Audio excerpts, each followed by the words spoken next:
आंदोलन करार माध्यमे सैक्रिफाइस करार माध्यमे आमादेर आंदोलन संग्राम सम्पर्के सरकार विरोधी भूमिका सम्पर्के आपनारा सकले जानेन। सरकारके आमरा बसिয়েছি गणहत्यार मामला अमक तमकके करते बला হয় কেন সরকারের পক্ষ থেকে মামলা করা যায় না? গণহত্যার দায়ে সরকার মামলা করবে, অথচ সরকার মামলা না করে এই যে আজকে এক ধরনের ভাওতাবাজি চলছে। শহীদ পরিবারকে বলা হচ্ছে আপনারা মামলা করেন। শহীদ পরিবার অনেকে লেখাপড়া জানে না, অনেক কিছু বোঝে না। এখন তাদের উপর যদি দায় চাপাই দেওয়া হয় তাহলে হবে? সরকারকে বলবো আপনারা আওয়ামী লীগের বিরুদ্ধে গণহত্যার দায়ে স্ব-উদ্যোগে মামলা করেন।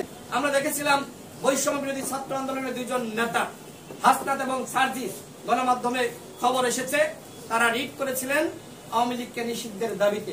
পরবর্তীতে আমরা দেখলাম যে সেই রিট তারা প্রত্যাহার করেছেন। কেন, কি কারণে, কি চাপে? উপদেষ্টারা কি তাদেরকে চাপ দিয়েছেন? সেই প্রশ্ন আমরা জানতে চাই।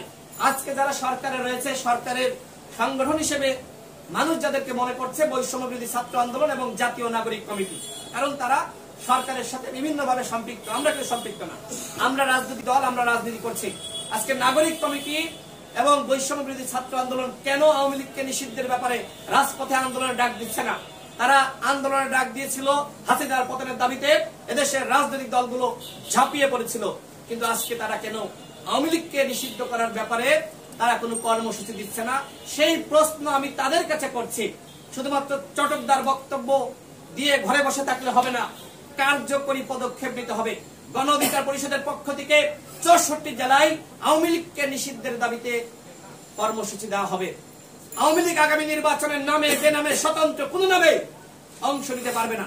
এবং একই সাথে যারা 14 সালের ইলেকশনে অংশ নিয়েছে, যারা 18 সালের ইলেকশনে অংশ নিয়েছে, ভিন্ন মতের বিএনপি জামাত ব্যতীত আওয়ামী লীগের দোসররা এবং আওয়ামী লীগ, এবং যারা আপনার 18 সালের ইলেকশন, 14 সালের ইলেকশন এবং 24 সালের ইলেকশনে অংশ নিয়েছে, তাদেরকে অবশ্যই আগামী নির্বাচনে অংশ নিতে দেওয়া যাবে না। সেই জন্য সাংবাদিক ভাইদেরকে বলবো, আপনারা আরো বেশি বেশি সোচ্চার থাকেন।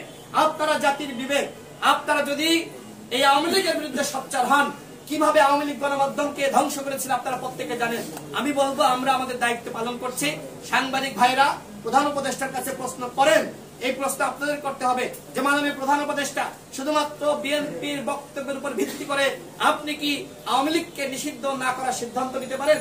শুধুমাত্র বিএনপির মহাসচিবের বক্তব্যের উপর ভিত্তি করে আপনি কি আগামী নির্বাচনে আওয়ামী লীগ জাতীয় পার্টি সহ তাদের দর্শকদের অংশ নেওয়ার সুযোগ দিতে পারেন? এই প্রশ্ন প্রধান উপদেষ্টাতে করেন, আমাদেরকে না করে প্রধান উপদেষ্টাকে প্রশ্ন করেন। আমরা সকলে নিষিদ্ধ চাই। বিএনপি গতকাল তার বক্তব্য ক্লিয়ার করেছে। বিএনপির সিনিয়র যুগ্ম মহাসচিব রুহুল কবির রিজভী তিনি বলেছেন যে আওয়ামী লীগকে নিষিদ্ধ করা হবে কি হবে না, তারা নির্বাচনে অংশ নিতে পারবে কি পারবে না, এই সিদ্ধান্ত একান্তই সরকারের। সুতরাং বল এখন সরকারের কোর্টে, সরকারকে সিদ্ধান্ত নিতে হবে। আওয়ামী লীগকে নিষিদ্ধ না করা হলে, আগামী নির্বাচনে অংশ নেওয়ার সুযোগ দেওয়া হলে সেই দায় একান্তই অন্তর্বর্তীকালীন সরকারের, আমাদের না।